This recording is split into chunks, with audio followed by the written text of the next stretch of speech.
Good evening, everyone, and welcome to a regularly scheduled meeting of the Penfield Zoning Board of Appeals. Tonight's meeting is going to take place in two parts. The first part will be our public hearings. We will ask the applicant to come up to the podium and give us name and address, and then explain to the board members why the relief requested should be granted. Once the applicant is done with the presentation, board members will very likely have some questions of the applicant, and then we'll invite anyone in the audience that wants to come up and speak about the application to also come up to the podium, give us name and address, and then ask questions or speak about the application. Sometimes we have, the board members have questions for folks like that come up and talk as well. When the public hearings are adjourned, we take a brief recess and we convene in the back of the room to deliberate on tonight's applications and to tend to any unfinished business that the board may have. Members of the public are certainly welcome at both the public hearing and the deliberations, although the deliberations are generally are times reserved for conversations amongst board members with staff, and sometimes with council.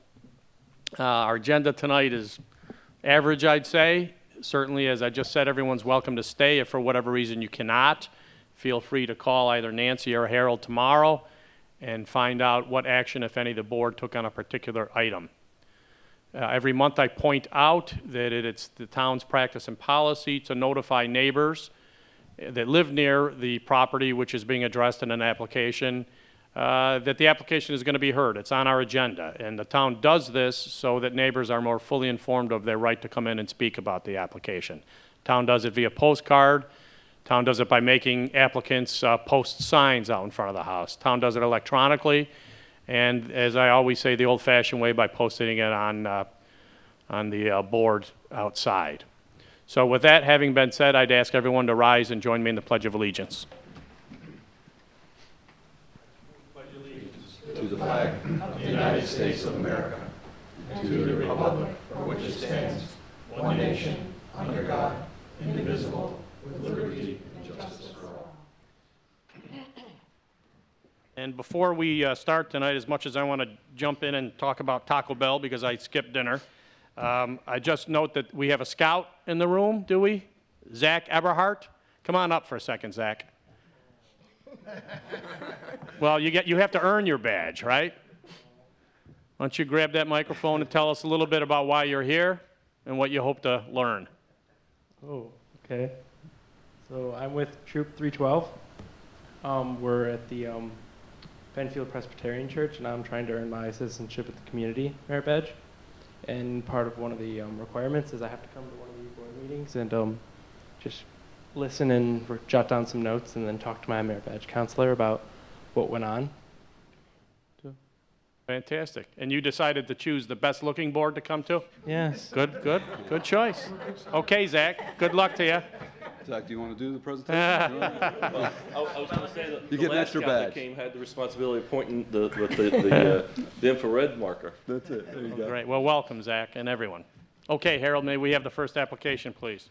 Application number 1, Robert Osterhoudt, P.E., Bohler Engineering, 5 Computer Drive West, Albany, New York, 12205, on behalf of Hospitality Syracuse Incorporated, Taco Bell, requests a special permit for signage under Article 7-7-3 from Article 7-7-11-E and Article 7-7-13-C of the Code to allow larger logos than allowed and more than one building-mounted sign for Taco Bell restaurant at 2157 Fairport 9 Mile Point Road. The property is owned by Wegmans Enterprises Incorporated, and this is zoned GB. This is SBL number 139.02-1-2.3/TACO. This is application number 14Z-0005. Okay. Thank you, Mr. Morehouse, for the introduction. Again, my name is Rob Osterhoudt with Bohler Engineering, and I'm here tonight representing Hospitality Syracuse with their application for the Taco Bell project. The Taco Bell project, we talked about the address here. We have an existing facility at the entrance to the Wegmans Plaza, existing facility with existing signage. What we're looking to do is go in and re-image the building. We're looking to improve the exterior appearance, and part of that includes the signage. Today we have signage on the building that is representative of what we'd like to do moving forward. On the front of the building, we have a bell, logo bell with the Taco Bell text. On the main entrance on the west side of the building, we don't have any signage. As you go around to the back of the building, we have another logo bell with the Taco Bell text. And then on the east side of the building with the drive-through, again, no signage on that side. So we have 4 signs on the building today, the 2 logos and the 2 Taco Bell text signs. What we're looking to do as we move forward with this re-imaging project is to basically repeat what we have on the building today. Front elevation would maintain a bell and the Taco Bell text. Nothing on the 2 sides, and then on the rear of the building, same thing, the bell and the Taco Bell text. Size-wise, the proposed signage is very similar to what's out there today. We're merely re-imaging. The signage is now, instead of all being over one area here, it's split because of the new decor with the building. So we're in here seeking the special permits for the signage. As far as sign area is concerned, we're well under the allowable sign area for the project.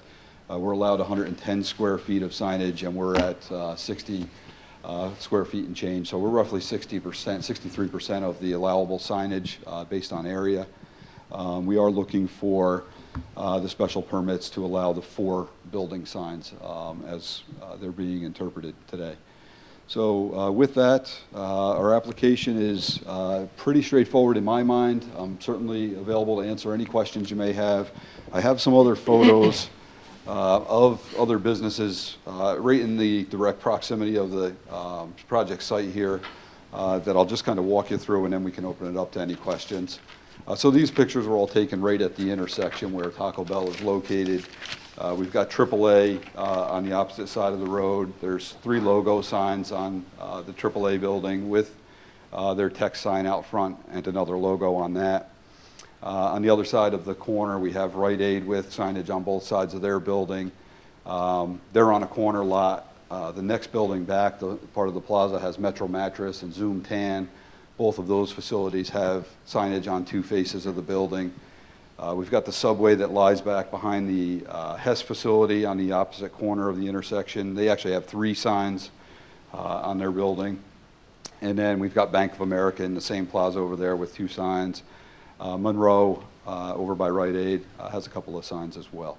So I just wanted to share some of those with the board as well. If there's any questions, certainly feel free to fire away.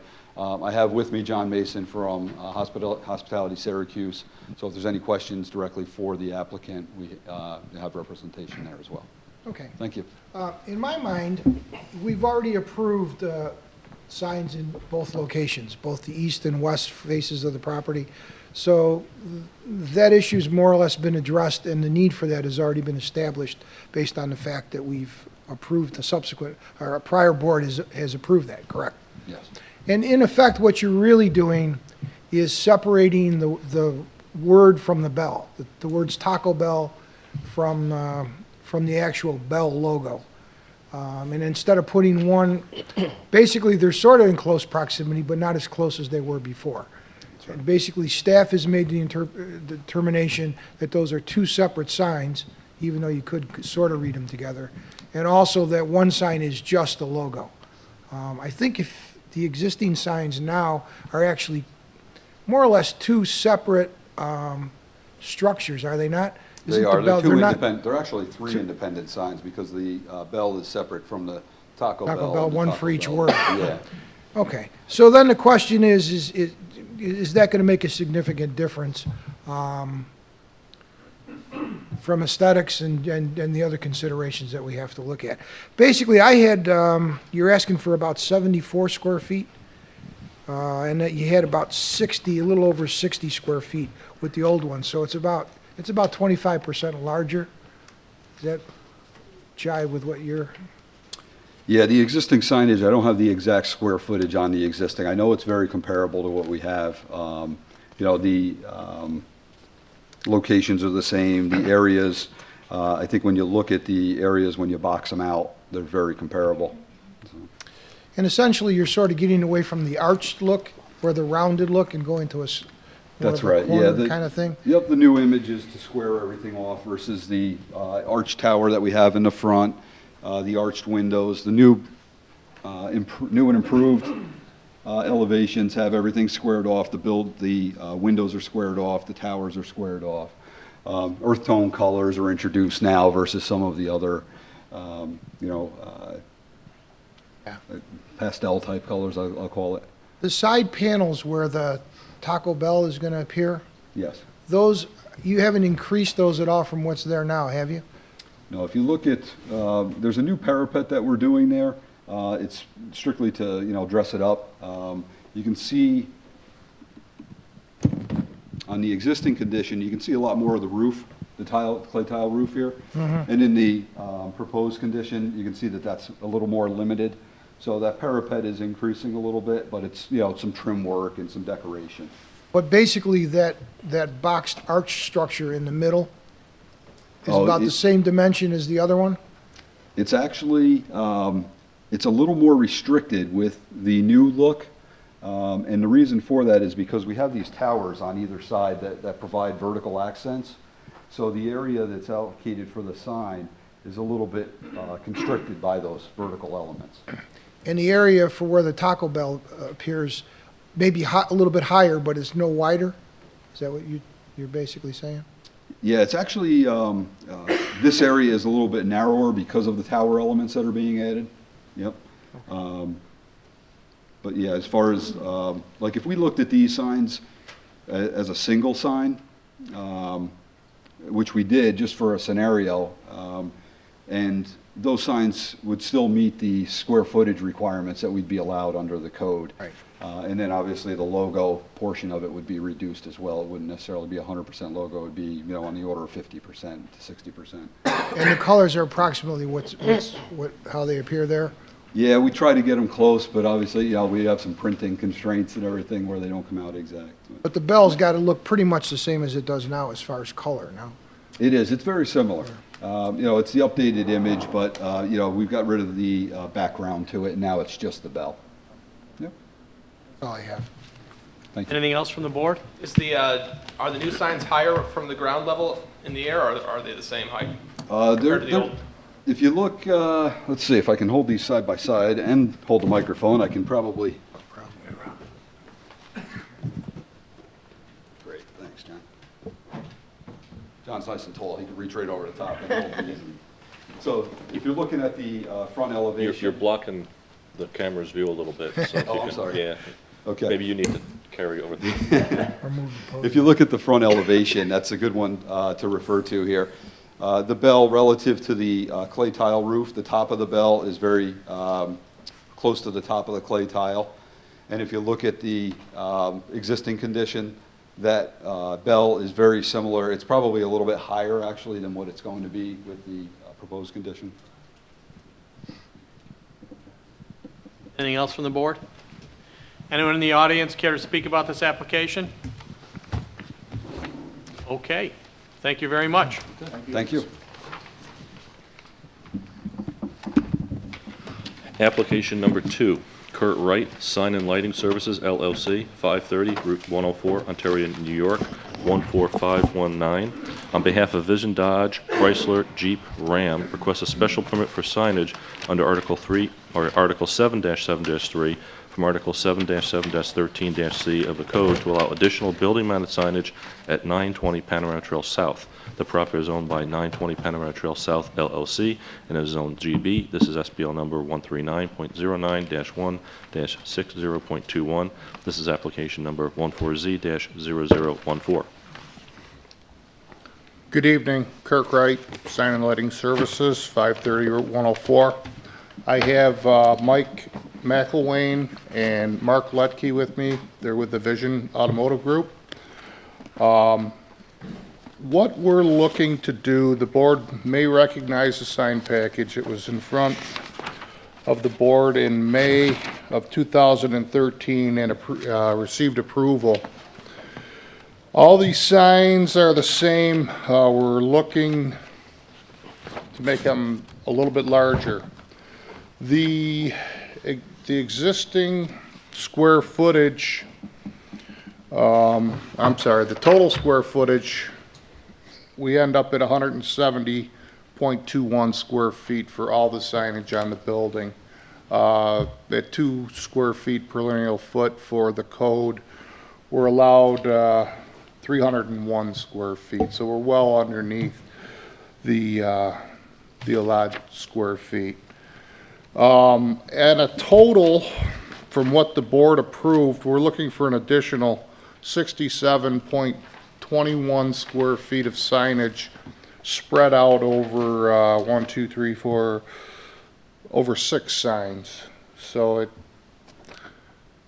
roughly about 9 square feet per sign.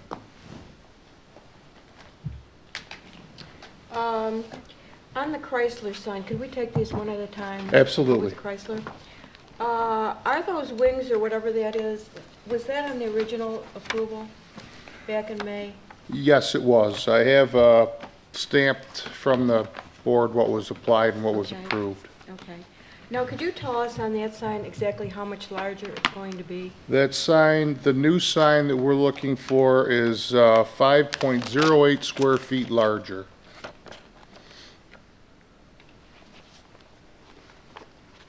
And is it just is it the badge that's larger, or is it the letters? Everything is slightly larger, so that it's scaled up. It's just, everything goes a little wider, a little taller. Okay. So let's go over to Dodge. Now, Okay. Dodge is, doesn't have anything else with it, just the letters. Now, how much larger is that one? Dodge is 6.8 square feet larger. And on to Ram. Ram is actually 10.4 square feet larger than what was approved. And I take it the Ram, the Logo? logo was approved before, too? Yes. Okay. Jeep, we're just having the name Jeep. That's correct. And how much larger? That's actually 14.5 square feet larger.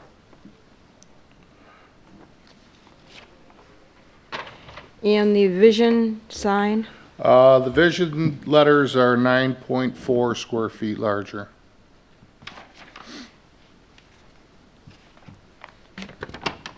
So now we get over here to the service. This is a change, right? There is an additional sign with the service sign. The existing Mopar service sign was approved. That size will not change. We have an express lane sign that is currently on the side of the building, which the side entrance, to my understanding, will no longer be used. Everything will be going through the front of the building. There's the 2 bays for service on the right-hand side of the building. One of those lanes is designated for express service. And the actual Mopar name, is that still going to be there? Yes. Okay. That is shown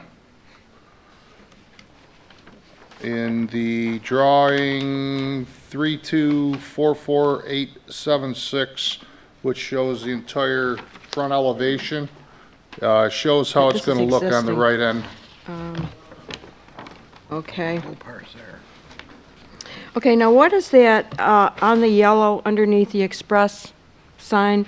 It says something or the other, and then there's that little, it says fast oil changes and more. What is that after that, and why is that there? I believe that's the, this is the existing sign that's on the side of the building. And I believe that's the oil logo. The oil logo? Pennzoil oil logo. Oh, okay. Okay, now, well, all of these signs, oh, and this is, how large is this one? I have a total, we had a sign that was 56 square feet approved. We're adding 21, so we're at 77 square 77, feet. okay. And you are also, instead of having just the one door, you're having two doors. 2 doors for service, that's correct. Actually, the whole right side of the building is designated towards service. It's actually kind of like its own entity for the property. Okay. Now, I presume these signs are going to be illuminated. Yes, everything has LED illumination. And what hours will they be lit?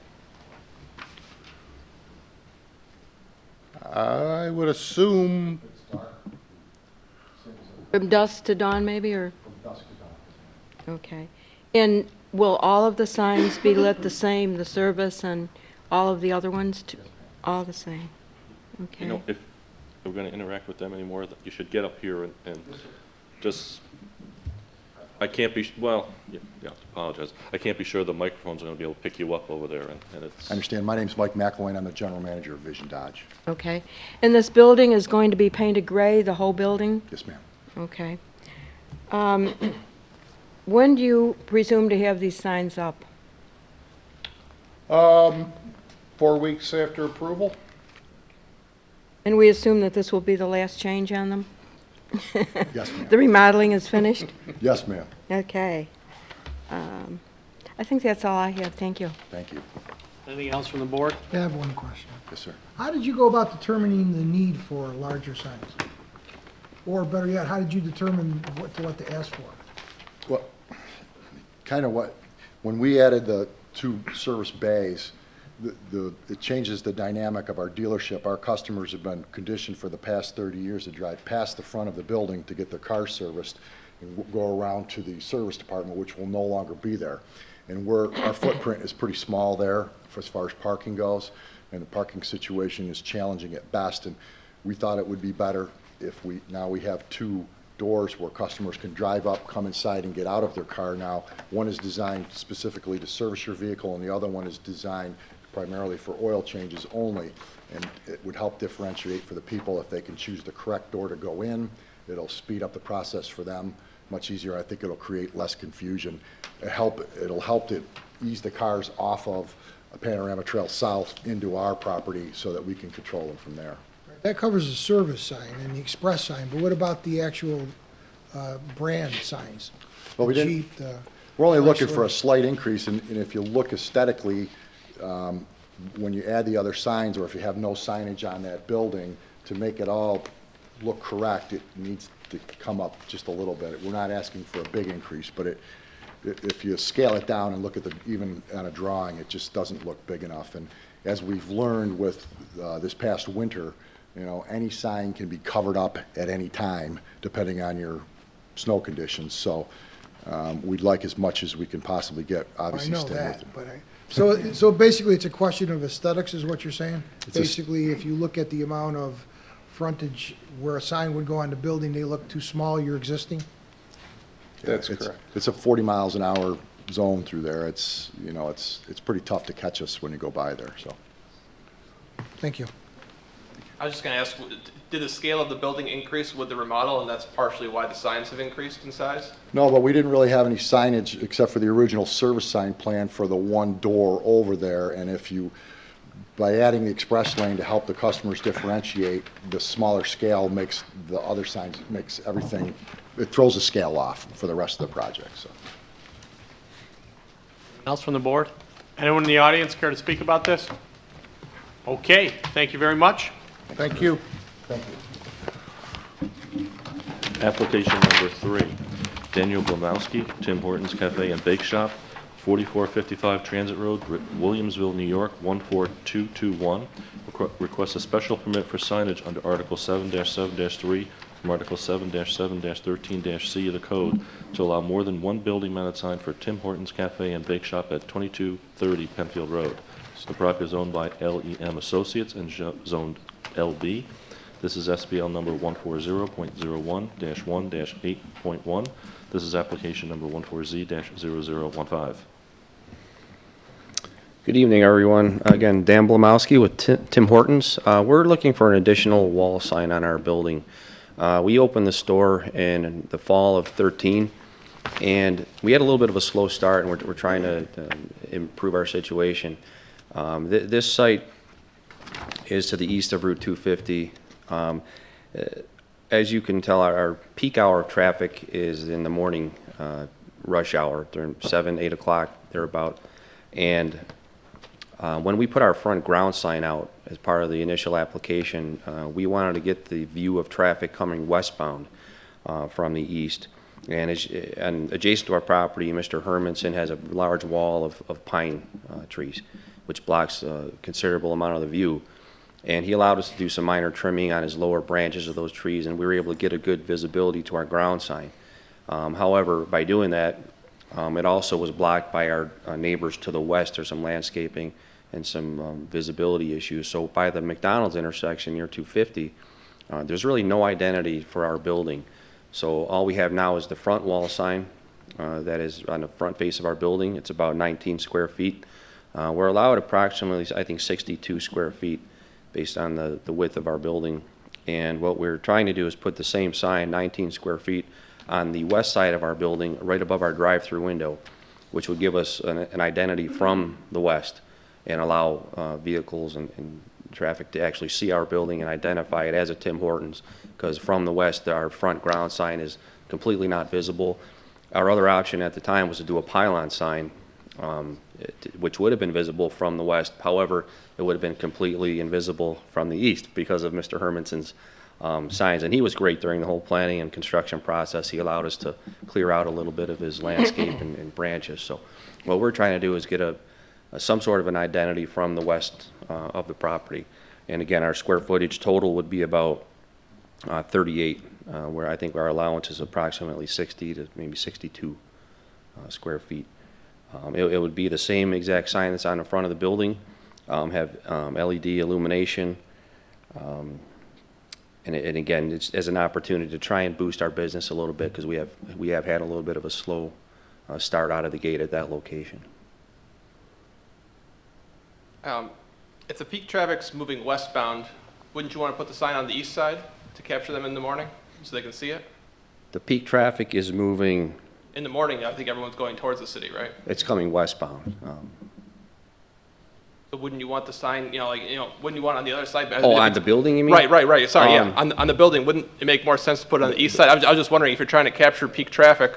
No, the reason is because that side of the building is almost completely invisible from Mr. Hermanson's property from the trees. So we have the small ground sign, which is visible for those vehicles, which captures that. However, from the west, we really have no identity. So we figured putting that on the other side would then capture both directions.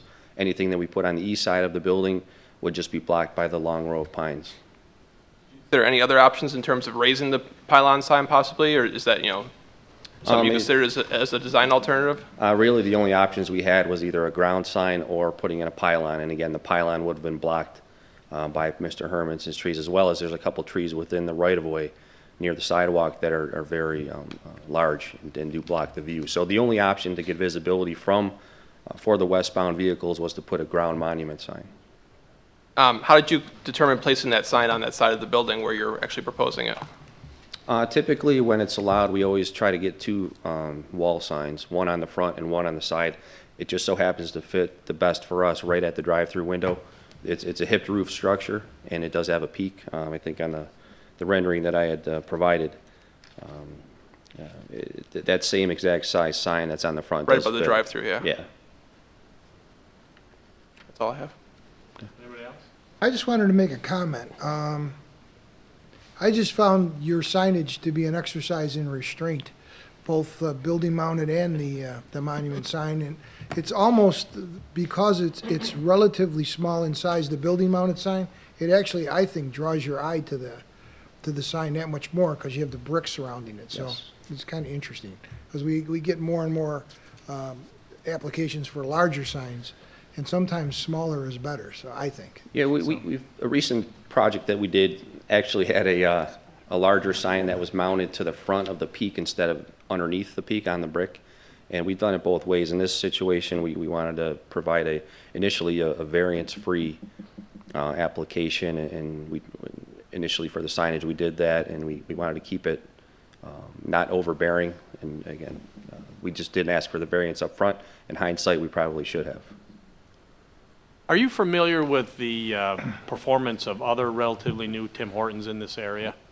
Somewhat, yes. I'm just, when you say slow start, do you mean slow start in the sense it's slower than you thought it would be for this location, or slower compared to other Tim Hortons, or both? Or? Really, for this location, for what I've been told, and that's done by another group Right. within our company, is the projections were higher, and we based that on the traffic counts of the area, based on the population and other surrounding developments, and it started off lower than what had been anticipated, which usually they actually start off higher, and we were a little surprised here that we didn't get it enough quickly, but again, it's been a tough winter too. Yeah, okay. Anyone in the audience care to speak about this application?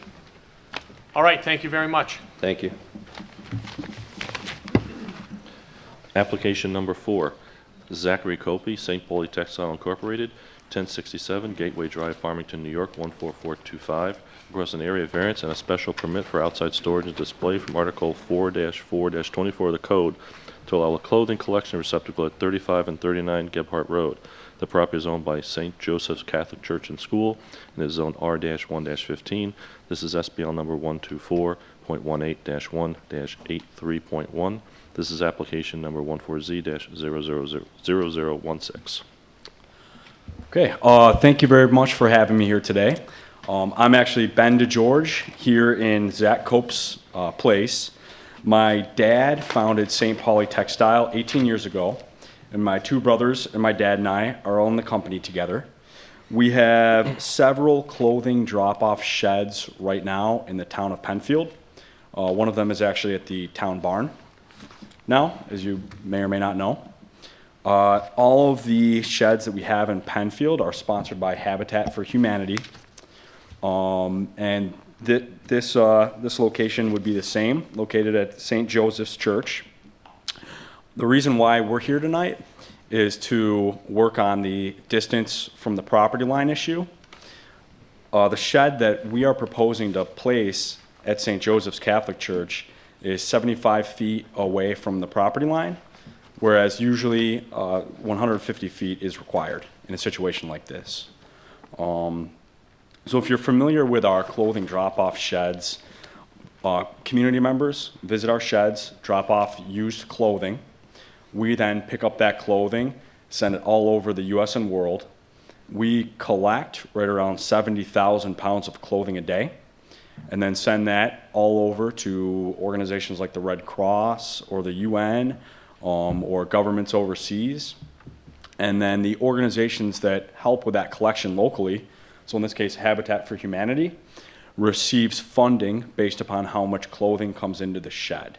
So it's been a big fundraiser for Habitat in Penfield.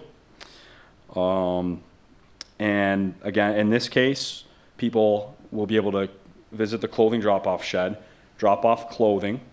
The area where they would drop off is facing away from the property line, so it would be away from any residential viewpoints. And again, the reason why this makes the most sense, there's also a school on the property, so this shed would be located on the other side of the church from the school, just to keep it away from kids in case people are coming onto the property to donate. We want to minimize any traffic at the school. So that is roughly our proposition. Okay, what is the size of the shed? 8 by 12 feet. Yeah, so 96 square feet. 96 square feet, Yep. okay. And the color? It'll be beige with brown trim. Okay. And is it a wooden shed, or is it? Yes, it is. Yeah, it's a wooden shed built by a Mennonite company in the Finger Lakes, Woodtex. And this is a chute that the clothing goes into, or is there a door? There is a metal chute that they drop the clothing into. And will this be lit? Shed? No. I'm not 100% certain what kind of lighting they have in the parking lot. I know there is lighting on the parking lot. I'm not sure if there is any right on that location, but we do not put any lighting on our shed. Okay, so even if it isn't lit there, your shed will be in the dark or whatever? Yeah. So it'll, whatever type of illumination the church has. Yep. Is there any buffering around the shed? No, there's a tree line with shrubs between the shed and the residential neighbor. And I take it with the amount of clothing, somebody needs to be monitoring this? Who Ab- will be doing that? Absolutely. That is Habitat for Humanity. So they have volunteers that visit every one of the sheds every day. Every day? Every day. Okay. I don't know if Dan wants to comment on that or not, but. We got 65 volunteers that service the other 5 sheds we had in Penfield, so this would be the 6th. Now, you said that Habitat gets funding. Mhm. Do you also get funding? from Absolutely, yeah. So we are a business. We're a family-run business, and so we collect the clothing, send funding to Habitat for Humanity. We sell the clothing to organizations like the Red Cross, and they'll purchase it from us 100,000 pounds at a time, as opposed to buying it brand new from China or doing their own collections, because it's more efficient that way for them to get high quality clothing. So. How will people know it's back there? Are you going to have some kind of a directional sign or something? Yeah, oftentimes we'll put a movable, say sandwich board sign out on the road or an arrow sign, really whatever zoning prefers or the church property prefers, but no permanent signage on the road. You've already said how far away it needs to be. And this is from the west, so you would need 75 feet, so you would need 30 feet of variance, I believe. I thought they said. 30-foot variance. It needs to be 100 feet, Oh, okay, gotcha, so you would need the 30-foot variance. gotcha. Okay, I think, can't think of anything else unless there's something you'd like to tell us. No, just want to thank you for your time and really appreciate everything that Penfield does, so. And check with the staff on the signage, the Oh, okay, directional yep, sign. Yep, gotcha. Any other questions from the board? Anything? Let me ask you, what's the height of the shed? Do you know? It's 8 feet in the peak, at the center of the peak, and then 6 feet on the side walls. Okay, and the hedgerow behind it, do you know if the hedgerow is taller than the peak? I'm not sure. I know the trees are, what I've heard, the trees are pretty well grown up. Okay. I think that the hedgerow, I'm not sure how well developed it is or how clean it is. All right. Do you know whether the shed's going to be visible from any of the neighboring properties? I would bet they'll be able to see the back of the shed, but it'll look like any shed that someone would have in their backyard. So when Zach, person who was going to be at this meeting, was looking around in the neighborhood, he saw similar sheds in other people's backyards that people could see. We try to make these look as close to residential sheds as possible. Sure. And I'm assuming that people are going to be allowed to drop stuff off there 24/7? Absolutely. Okay. Yeah. And this, you should talk with Harold about the sandwich signs, but is your intent to leave them, the sandwich signs up 24/7? If we get permission for that. He's shaking his head no, so you should talk with him about that. They're only permitted during the hours of operation of the Okay. church or the Gotcha. school. Gotcha. And I guess you can make an argument that a church is almost 24 hours a day, doesn't close, so Does yeah. close there. Well, the pastors are there too. Live on site. It's, So talk offline with Harold about that. yeah. Yeah. But you would be allowed one portable temporary sign Gotcha. on the property not to exceed 6 square feet, which is traditionally 2 by 3. We never go above that anyway. We try to have it as low of a profile as possible because we want it to be as long-term of a project as possible. You may not be able to answer this because you weren't on site, but Yeah. the tall trees Yep. where you show on the map is not in the same location where you showed for the shed. The shed, from what I can tell, the shed looks like it's right in the corner of the parking lot, and there's actually no buffering there. But if you went, I think, 8 car spots towards the back, that was where all the tall pines were. Would you be opposed to putting it there? Would the church be opposed to putting it there? So it did buffer from your neighbors there? I think as long as the church would be okay with it, then we could very well potentially do that. So, sorry that I can't answer it, without more so. Well, let's make sure what we're talking about here, because it's great that you want to move in a location that's more buffered, but that may mean we need more of a variance or less of a variance or no variance. So, Harold, help us out here. And I want to make sure you know what spot he's talking about. And that might have something Right. to do with the traffic through there, too. Right. I mean, did you pick this spot? No, the church picked the spot. Oh, is it, and there's nobody from the church here? Nobody All from the right. church here. Well, Because there's actually a big difference. If you go 8 spots to the back, all those pines fully obstruct the view from the neighbors, it looks like. Okay. Whereas where it sits right now, you've got a couple, 2 foot, 3 foot high Sure, shrubs. sure. And that's it. And that's more why I was asking, because Right. that might make the difference, I have a map That's where I had here. on my map, and right here is where is much, much better. I see what you're talking about. I'm trying to, Yeah. the map they provided was a survey map. right. And I also have this other map that's the Right. aerial. And I'm presuming that, my guess is that about where that car is. That's right. That's our thought. Just, I guess it'd probably be just south of that parked car. Right, I'm presuming, did you want to look at this? Yeah, I map? do have a small map. Yeah, this one's a little bit different, but you can see this white car here. Okay. Yeah, yeah. I sort of tried to scale it out as best I can, but that's about where Right.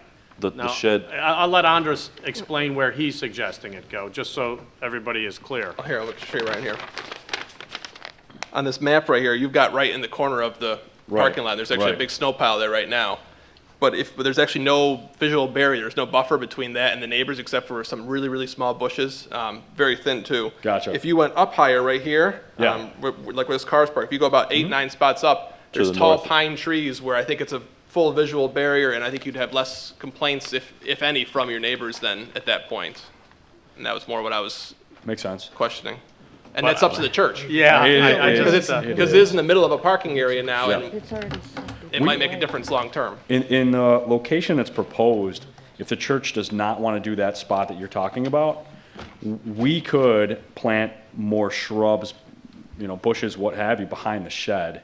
That would be easy enough. So that could potentially be a compromise there. Yeah, I see where you're Pretty coming from, inexpensive. but on the other hand, if this looks like a residential shed, Right. which we allow 10 feet from a setback from normally, I mean, this is Right. This is 70 semi-commercial feet, use, so, it's not really right up. there may not be across the complaints lot line. anyway, so. Yeah. but we have your commitment that if we condition it, that you put buffering up, you're willing to do that. That's no problem. Yeah. I'm sure that wouldn't be. That's it. Anyone in the audience care to speak about this application? All right, thank you very much. Thank you very much.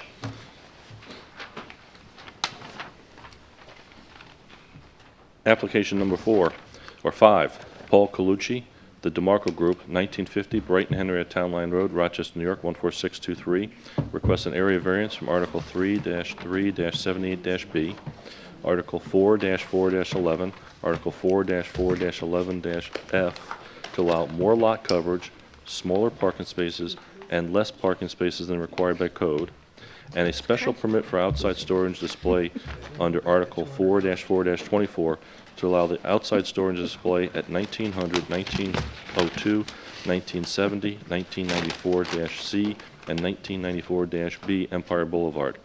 The property is owned by the DeMarco Group and is zoned GB. These are SBL numbers 093.02-1-23.11, 093.02-1-23.4, 093.02-1-13, 093.02-1-24.997, and 093.02-1-25.1. This is application number 14Z-0017. Almost on time. Good evening, Mr. Chairman, members of the board, and Harold, thank you for reading that notice.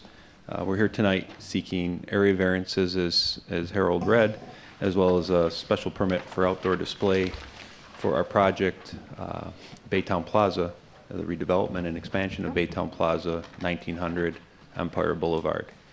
I have with me tonight Mark Petrowski, professional engineer of record from Bergman Associates for the project, and handing out some material to the board members, Ashley Champion, attorney, legal counsel from Nixon Peabody. I have a brief presentation, and I think the easiest thing to do is just to direct you to the stapled pamphlet. And I was just going to run through real briefly the history of the project and the area variances that we're requesting, as well as the special permit for outdoor display, and then we're happy to answer any questions that you have. This first page after the cover sheet is an aerial map showing the location of the project. Bay Road, Creek Street, Empire Boulevard project is located in the northeast quadrant of that intersection. The second page is just a history of how the plans evolved and where we've been with this project with the different boards. We worked through a very exhaustive environmental review with the Town of Penfield Planning Board, who was the lead agency during the rezoning process. Out of that multi-year review, a plan emerged, and that plan we called the Planning Board Plan. It was labeled as CPO2. It demonstrated all the project components that met both the economic development goals of the town as well as the environmental mitigation that was going to be required out of the environmental review. Our application was then forwarded to the town board, where a plan emerged that was called CP400. CP400 was a further evolution of the original plan, the planning board plan, and it essentially took the project and moved it a little closer to Empire Boulevard.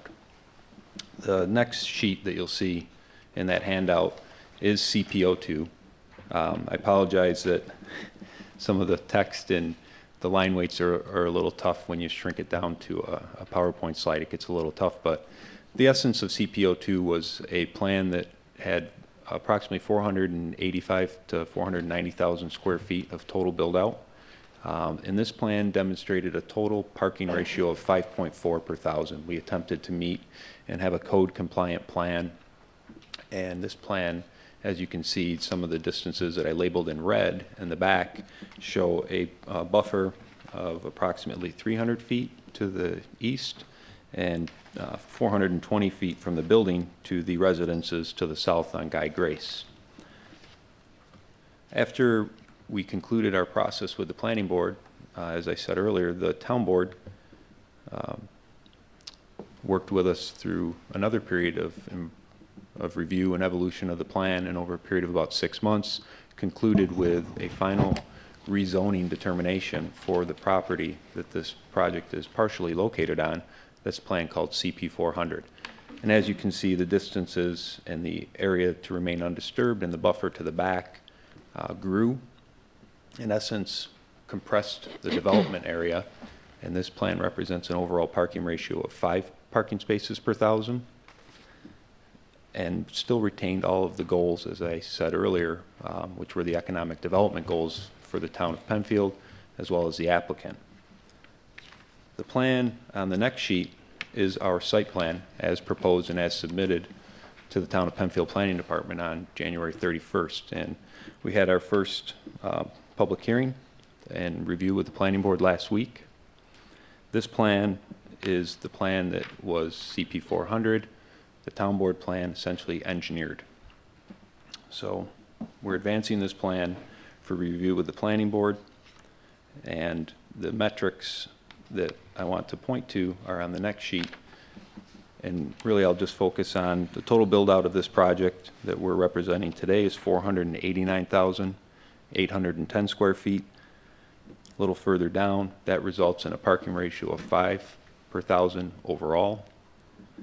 The parking stall sizes that we've utilized, and I'll go through those in a little more detail later, are a combination of 9x18s, 9.5x18s, and 9x20s. And this project represents an overall open space ratio of 33.5%. So as Mr. Morehouse read on the roll and off the public notice, the next sheet represents the variances that we are proposing and seeking here tonight. As required by town code, 5.4 parking spaces per thousand are required.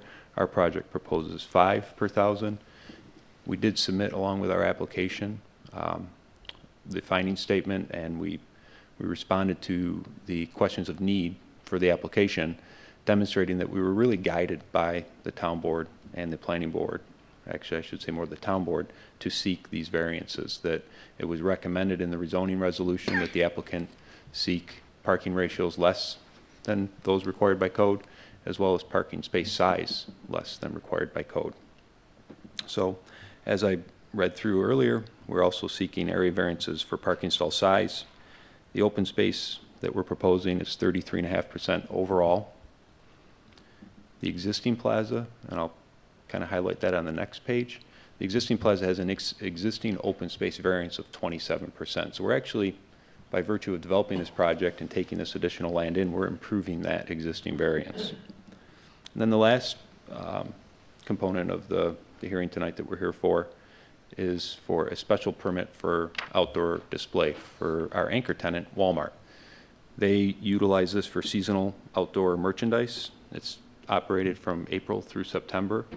And typically what you'd find in that outdoor display area is items such as flowers, mowers, gas grills, plant racks. It varies store by store, location by location. You know, certain items that they want to put out and draw a little bit more attention to could fall into that outdoor display. But they're typically items that aren't susceptible to weather, inclement weather. They're housed behind a temporary fence. And the location that we're proposing this is identified on the site plan, but it's right in this area. So it's outside of the truck route, outside of the normal traveled route of cars and patrons, and it would be located in the north end of the Walmart parcel.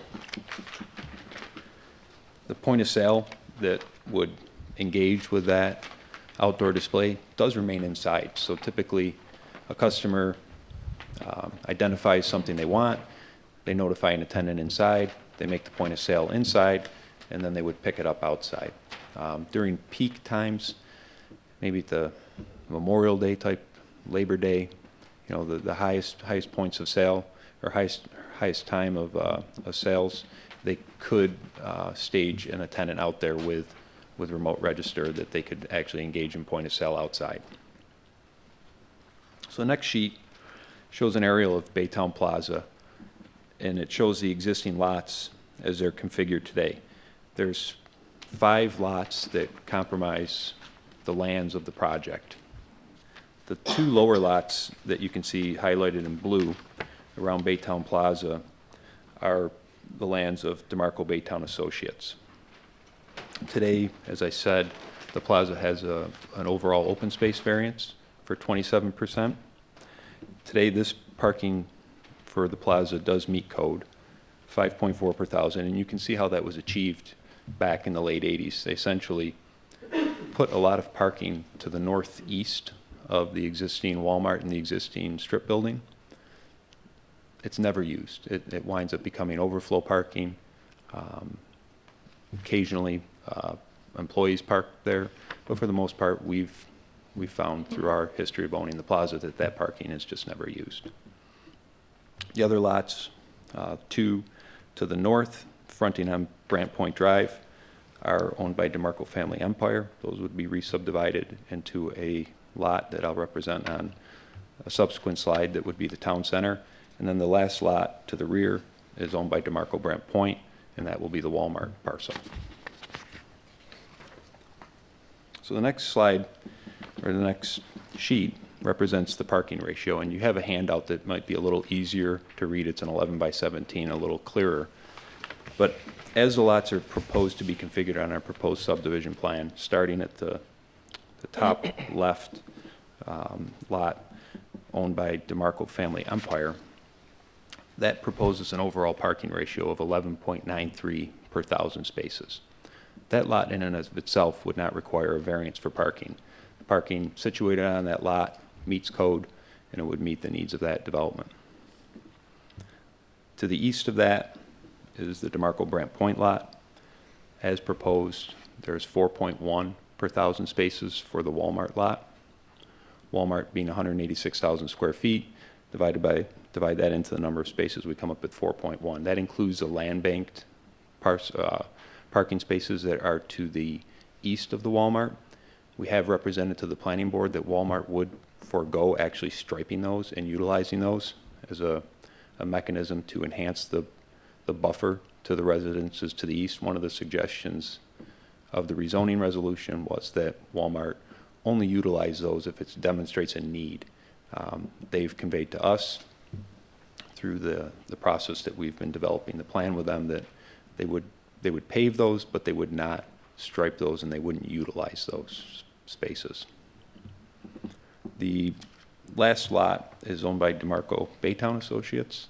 The overall parking ratio there is 4.68 per thousand as proposed. So the two lots that we're seeking parking variances for the overall ratio would be DeMarco Brant Point and DeMarco Baytown Associates for the parking ratios as listed. The next slide is a colored slide and a little easier to read, but this represents the different parking stall sizes as they are located throughout the site. In blue are the 9x18s, the smallest spaces that we are proposing, and those, from a Walmart standpoint, are located most distance from their front doors, least likely to be utilized, less turnover, so it's a little smaller space. When we tighten up the parking stall sizes, we are able to get a little improvement on the total number overall, so it helps the ratio. The green spaces, or I'm sorry, I'll go to the red spaces. Those are 9.5x18s located generally in front of the Walmart front doors. The bulk of their parking lot that will be utilized by customers, that happens to be their national standard. That's what Walmart uses as from their development, their design criteria, that's what they use nationally, if code allows. The kind of the candy cane stripe color is the bank to the southeast of the project, 9x19, those are all existing spaces. And then lastly, 9x20 is the code, as the town code requires. As you can see in green are the bulk of the lot, and we were able to obviously maintain all of the existing Baytown plaza parking. We're not proposing to restripe or change that. That would result in numerous changes to landscape islands and configuration of parking bays. So we're proposing to keep that as is. And I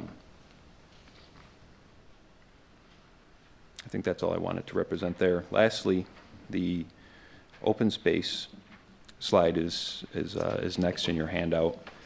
And starting again to the top for DeMarco Family Empire, that parcel would require a variance for open space, as 35% is required for an individual parcel. We're proposing 24.1% on that lot. To the east of that, the DeMarco Brant Point, we would not require a variance for that. That's 46.8% as that subdivision line is drawn. And then lastly, the DeMarco Brant Point, or I'm sorry, DeMarco Baytown Associates lot to the bottom is 26.5% open space.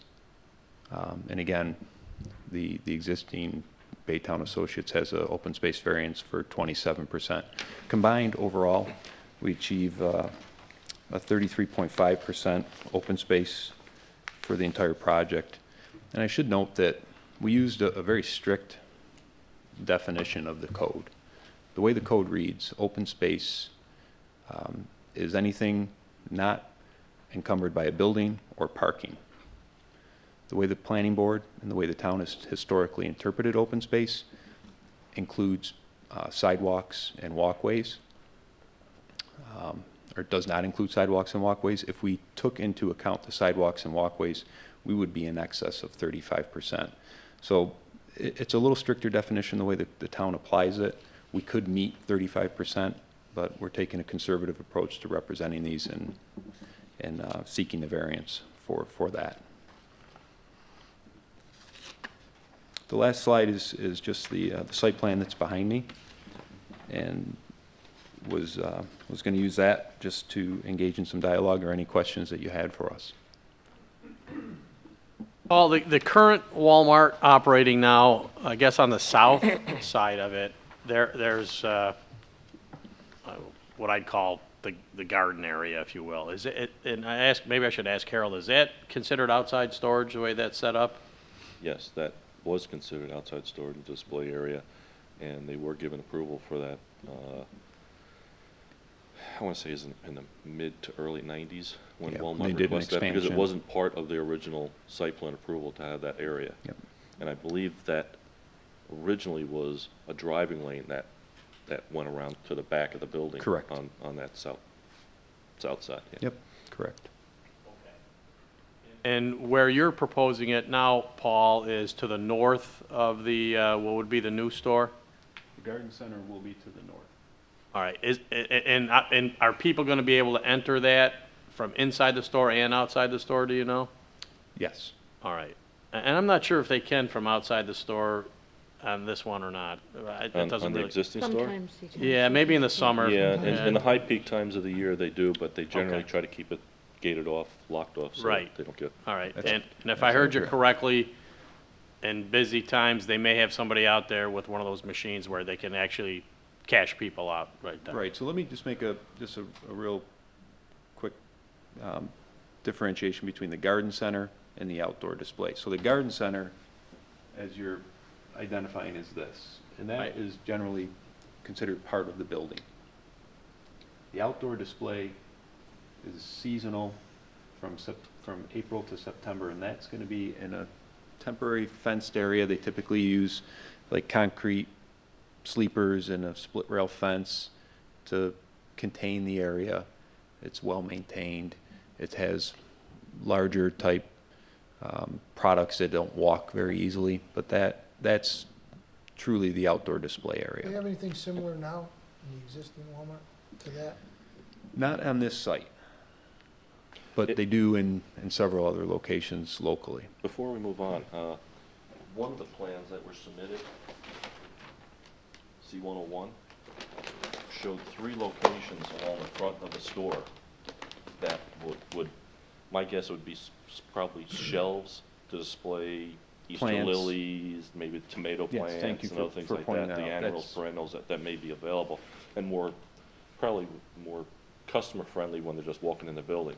So I Correct. think you're also asking for those 3 different locations that maybe you can just show on this map where they are. I believe we were talking about along the sidewalk in the front. Right, if I'm not mistaken, I think there's 2 main entrances and then the garden entrance Yep. into these general style of buildings. Yeah, there's And there'd be generally one, in a this grocery case, entrance and north then of a, the main entrance, one in between the 2 main entrances, and then one south of the south entrance, main entrance. correct. Thank you for While reminding we're me. on Walmart, could I just ask, how much larger is this store than the present one? The existing one's 121,000 square feet general merchandise store, and the proposed is 186,000. That includes a grocery component, super center. So Paul, what are some items that I might find in outdoor storage that wouldn't be in the garden area? I might defer to Sure. to Mark Petrowski. He does the Walmart stores, and would maybe be able to differentiate that for you a little bit better. Okay. Mark Petrowski with Bergman Associates. Really, the products that are out in the seasonal garden area are similar to what's in the store. It's just an opportunity because it's like, think of Christmas. There's, you put the Christmas decorations away after the holidays. So they're going to bring out things that are for summer type activities, landscaping, that kind of thing that people don't use in the winter. So it's stuff that they sell in the store, but they're bringing it out and expanding it into the seasonal display area. You're going to have landscaping products, garden gnomes, pink flamingos, things like that. Lawnmowers could be out there, wheelbarrows. Some of the bulk storage or some of the bag goods items like peat moss and bark mulch and stuff like that will be also displayed. They have a bag goods area in racks that's right to the side of the yellow rectangle. So there is some stuff there in racks, but they also put stuff out on display, which is easier to just grab and load into vehicles. If the stuff's up in the racks, they got to bring it down. It's a little bit more difficult. But once the peak of some activities occur, they just focus on just keeping the items in the racks stocked and just work from there. So are there going to be some items that are out there only when the store is open? No, Lawnmowers? those items stay out there. They'll lock them. Okay. They'll put a cable through them, just like you'll see in front of a Lowe's or Home Depot. Yeah. Okay, and what steps is Walmart going to take to make sure that there aren't any risks to pedestrians parking, walking to the store, or walking there? Well, the location of the seasonal garden display is there because it is close to the store, and it's really out of the main path of traffic. Most of your traffic is going to flow right up the Brant Point and take that curve into the site, and then drop into the parking trays. There's ample opportunities for people to park because of that, to get into the parking trays because of that. We didn't isolate, 1 or 2 spots to force all the traffic past the seasonal garden display. So you do get truck traffic, but the truck traffic comes in, it's not in any one particular time, it's any time of the day. But generally it's in a spot that's kind of off to the side, so you don't get a lot of conflicts. Okay, so could you point that out to me? Where do you anticipate delivery trucks coming in and compared to where the outside storage is going to be? Is this working? The light on? The light's on. No, it's working. Oh, I just got to keep it close. Today, just to orient you, the loading docks are right there in the back of the store. Okay, one faces north, one faces south. Typically, this one dock on the north side is for general merchandise. That's that side of the store. And then the dock on the south side is for grocery. It's on the other side of the store. Truck traffic comes in Brant Point off of Empire Boulevard, and then it depends on which dock they want to go to. If they're going to go to the grocery dock, they're going to turn right away, come around the back of the store, back in, come back out Brant Point. If they're coming in the general merchandise, it's the opposite pattern. Come around the other side, back in, and then go back out. There's going to be plenty of room between outdoor storage and the garden center to make sure that a truck can get through, and again, no concern about pedestrian safety walking from the area. It's a typical type of setup. Okay. Walmart is very concerned about their customers. It's important that they make it in and out of the store to make their purchases. Sure. But it is a very common situation, and we do try to keep those seasonal garden displays close to the garden center, partly because of the point of sale issues and making sure that somebody can keep an eye on the place. We've already run the truck turn templates to make sure that trucks can make all the movements, so we're all comfortable with that. Okay, and are you asking that the permit be issued without a time limit or a term, let's say? Yeah, so it's Open-ended. Open-ended, so it wouldn't have to be renewed annually or All right, let's stick to this topic. Any other questions from the board on this topic? I guess when we say, long-term, but it's still seasonal, like April to August or April to, April to September. okay, and then it's taken away? Then it's taken Okay. down. And then that area winds up being likely if we have a winter like we had again, snow storage. Okay. Walmart doesn't sell Christmas trees? They do, but as you know, living in the Northeast, people prefer probably to be inside making those selections and purchases. Nice to get outside and cut a tree down every once in a while. Okay. Those are usually probably along the front of the store, though. Okay, any other questions on this issue from the board? Okay, let's talk about the parking then. First thing I'd like to ask, and it doesn't necessarily have anything to do with parking, but I understand that the town board, as part of the rezoning, required an earthen berm and then a wall on top of that. Could you just trace where that is going to be?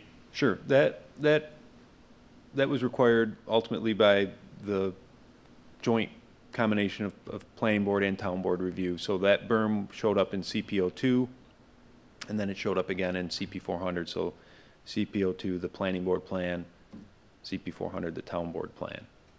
And that berm and wall is from the northwest corner of the Walmart parcel, and it wraps all the way around, gets to its highest point in this vicinity here, and then all the way around.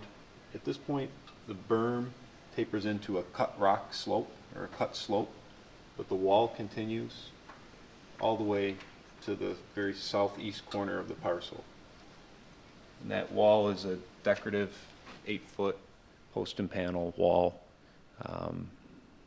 And the reason that the wall is there, from the initial noise study, the wall doesn't have a noise component to it, more just a line of sight, so that there was no visual impact from the store. So the wall, the combination of the berm and the wall is higher than any feature that we're proposing on the site, including light poles. One of the requirements, as I read it from the rezoning, is that the, and perhaps it could be from the planning board findings of fact as well, but is that the variances, or that development proceed as close to Empire Boulevard as possible. So let me ask you if you think that the requested variances help accomplish that requirement, and if so, how? Yeah, it's actually necessary. The variances become necessary to accomplish really all of the goals that the project in and of itself had. It was very important throughout the environmental review that there was a town center component to this, and that town center is this piece.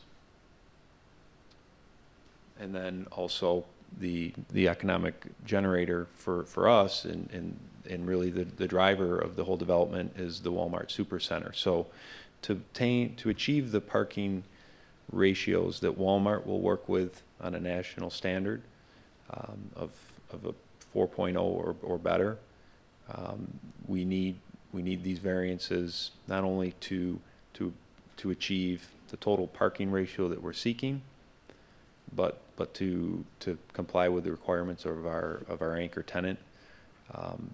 Ultimately, if we don't have these variances and to try to achieve 5.4 parking spaces per thousand, some component of the project would have to go away. And throughout the entire environmental review and the coordinated review with the boards, it was determined to be very important that all of the project components come into play. So if I'm hearing you correctly, the main reason for these variance requests are to comply with the dictates of the approvals that you've obtained so far. Correct. And is it your opinion that the numbers that you're proposing in terms of parking are in line with commercially acceptable standards? Yeah, I'd say very emphatically yes. We use kind of 5.0 as a general industry accepted standard for retailers nationwide. If we look here locally within Monroe County, there's several towns that have parking ratios a little more relaxed than the town of Penfield. Greece is at a 4.5 per thousand. Victor is also at a 4.5. We own a center in Greece that parks at 4.8 per thousand with a Kohl's anchored center. And there's been some recent projects here locally. I could probably point to Victor's very similar project to ours, the power center that was built anchoring the existing Walmart and Kohl's in Victor across from Eastview Mall. That parks at 4.7 per thousand. And how about the same question for your the size of the spots? Our code requires 9 by 20. Correct. Correct. And you're asking for some to be shorter. Some are actually going to be wider. Mm-hmm. And I guess I'd like you to elucidate a little bit on that. Why were some wider in some areas, some shorter in some areas, and also answer the question about are each of the numbers that you're using, are those within commercially acceptable Sure. Guidelines, I'd say. Yeah, I guess I'll start from the last piece of that. Another widely accepted practice is a 9 by 18 space with a 24-foot drive aisle, which gives you a 60-foot bay. And what we're proposing is very similar to that. With our 9 by 18 spaces, our drive aisles, I believe, correct me if I'm wrong, Mark, are 24 feet.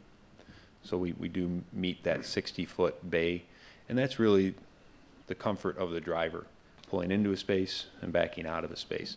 The width of the space, again, 9 foot is a very widely accepted standard. 9.5 feet. We put those closer to the Walmart store because those are going to turn over much more rapidly. By narrowing up some of the spaces, when you stack them up enough, you get 18 in a row. You get another space all along the length of a parking field, so our count goes up. In the existing Baytown Plaza, because those are today 9x20s, we're maintaining those. We're not seeking to reconfigure the entire existing parking field. Okay, and I think you've kind of already answered this, but you're confident, the engineer's confident that there's enough room in between the maneuver, and none of these are going to present any safety issues or result in an increase in the likelihood of accidents or fender benders, decrease in pedestrian safety? We don't believe so. You know, as you can see, the town standard being the 9x20, that just gives you a little more backup room. Typically, you can narrow up the drive aisle in that case because you have less of a car hanging over into the actual drive aisle. So we're very comfortable that we're using very widely accepted industry standards. And my recollection is there is precedent that we have approved 9x18. Oh, yeah. I agree with you. Good point. In reviewing some of the material, there are a couple of things I just didn't know what they are, to be honest with you. Probably have nothing to do with the application, but I'm curious as to what. Bioswales? What is that? It's a stormwater practice. So okay. That is this area to the rear of the store. Essentially, the rear of the parking lot will sheet drain into what we call a bioswale. It's an area planted with a slight depression. It has vegetation in there that is utilized to deal with stormwater quality, as well as an infiltration bed to deal with stormwater infiltration practices, so that we give an attempt to recharge stormwater back into the ground rather than put it in pipes and convey it away. Okay. And how about bioponds? Saw that somewhere too. I didn't know what the heck that was. So. Very similar thing. Smaller of swale would be linear, pond would be more like a pond. More like a pond. Okay. And the last question I have is did you ever submit a plan for approval that required no variances? The CPO2 plan required no parking variances. That would have, by nature of defining the parcels for subdivision, probably would have brought about the need for open space variances, because as you can see, most of the open spaces in the buffer, that was one of the concessions or one of the requirements going through the environmental review process, was to leave essentially, in this case, about 8 acres of undisturbed vegetation to the east and to the south of the project. So we would have likely needed open space variances by defining the subdivision parcels the way we are. But you did submit one that required no parking, as you said. Correct. That would have been CPO2. That was the planning board plan. Well, on the issue of parking, any questions from the board? Okay. The green space. Could you once again sort of recite where you hit the mark and where you don't hit the mark? So this parcel, as you might imagine, with all of this undisturbed vegetated area back here, is in excess of the 35% as required by code. So all this right. Parcel would not require an open space variance. This parcel, by nature of when we consolidated everything, we're at 24.5%, I believe is what the calculations are. And then this parcel has an existing open space variance of 27%. So variance today for Baytown Plaza, we're proposing 26.5. I guess we could have been cute and rounded up, but.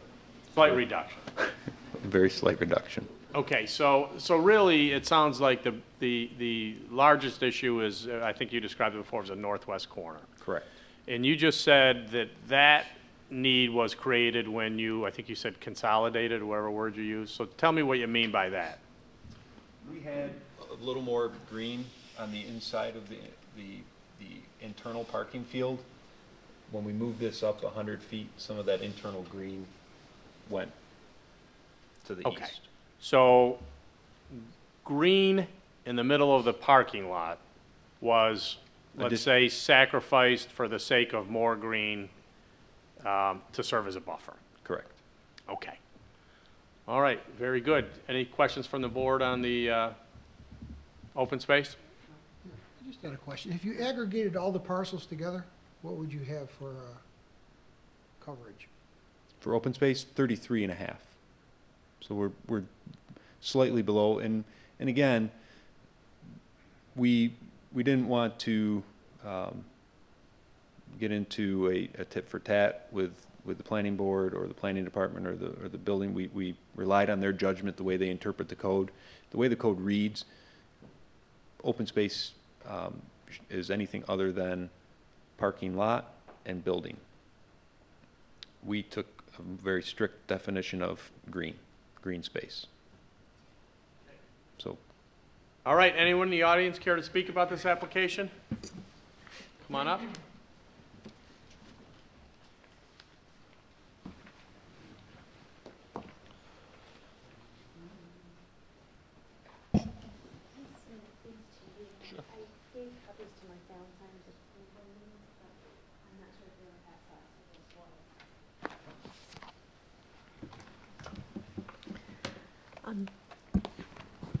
Good evening. My name is Jennifer Doherty. I'm an attorney with Phillips Lytle. I'm here on behalf of my client, Sovereign Acquisition Limited Partnership. This group and everyone here is probably more familiar with them as Uncle Bob's Storage. We're here tonight. We're in opposition to any of the variances being issued for Baytown Associates and the DeMarco Brandt project. In sum, the variances, as requested, allow additional coverage and additional parking spaces, which ultimately creates more traffic. And the project, as currently designed, involves a traffic plan and traffic mitigation measures that require Baytown and DeMarco to build a road across Sovereign or Uncle Bob's operating business. And these variances will adversely affect the community and the character in the neighborhood, specifically those businesses on Sovereign Drive. Additionally, the project will create impacts that adversely affect the physical conditions on the neighborhood. These variances, by permitting additional coverage, additional parking spaces, create additional traffic and create the conditions that create the effect upon Sovereign Drive, which is a private drive. And I don't know if everyone is familiar where it is, but on this plan, of course, we have the proposed supercenter here. This is Sovereign's office. There's storage units in this building, and this is the location of all of the storage units. This right here does not exist at the moment. This is a green area. There's currently Sovereign Drive, which is shown in the last exhibit in my document, which I believe is tab F. There's an aerial view that shows Sovereign Drive comes through here and hooks around and gets to the edge of Sovereign's property. It's currently managed, just by way of background, as a private road. It's currently managed by 2 easements. The first easement, which covers from Creek Street to the edge of Sovereign's property, is a 30-foot wide easement that is intended to benefit the owners of the original subdivision. It's referenced in the original language of the easement as BR1A, which is the property over here, and BR1B, which are the properties along here. The second easement is a 24-foot wide easement that starts on the edge of Sovereign's property and goes to the opposite edge, which abuts the existing roadway here along Baytown. As I mentioned earlier, it has not been developed. That road basically dead ends at Sovereign's property line.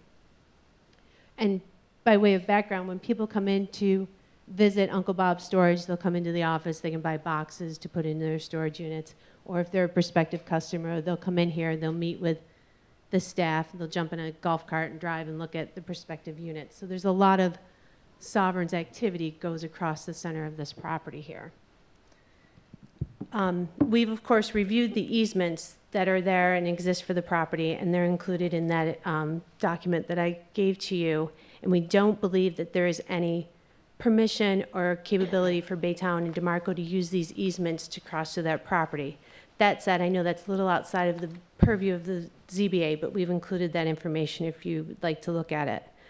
But any of the variances, as requested, that allow additional traffic, create additional vehicles coming to this site, and make the traffic conditions worse, which requires this mitigation, which requires Sovereign Drive, a private drive, to be taken over and include all of this traffic that goes to Walmart.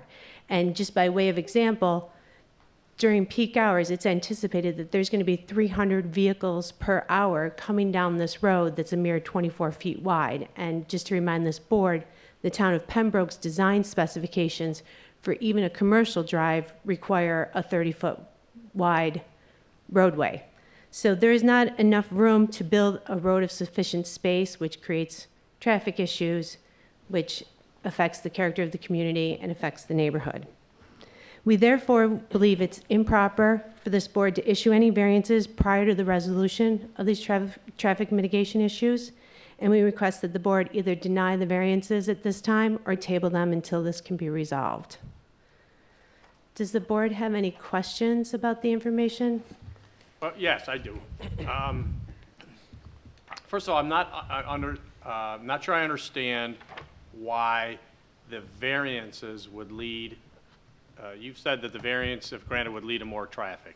Could you elaborate on that? Based on the fact that the variance is requesting a more dense development at the site, which creates the capability for the site to hold more people, you can have more parking spaces, which creates more traffic and attracts more people. And the fact that if the development were limited to a smaller size, there would be less traffic issues and less need for the mitigation.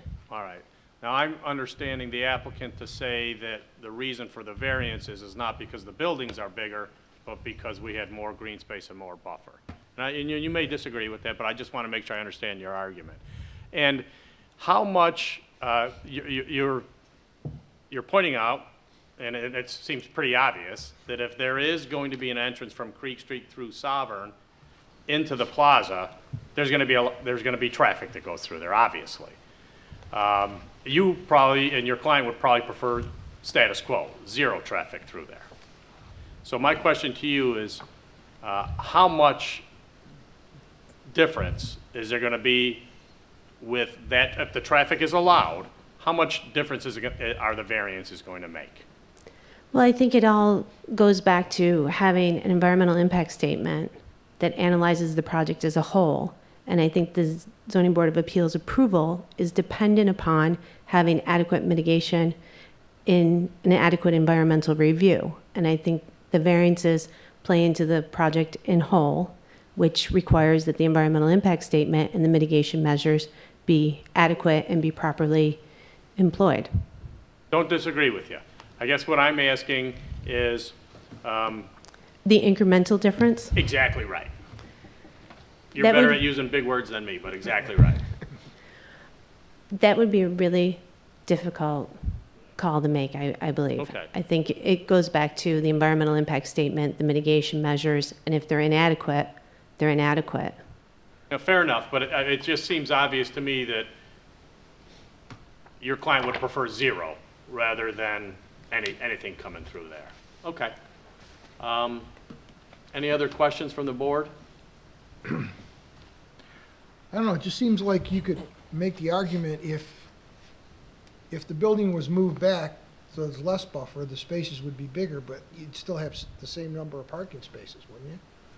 I mean, how does that impact the traffic? I think there is, of course, a valid question there and a valid argument that can be made at that point, but I think, again, it goes back to the project is too large for the site, creates too much traffic that can't be mitigated based on the property that DeMarco and Baytown Associates currently have. Any other questions? All right, anyone? Thank you. Thank you. Anyone else in the audience care to speak about this?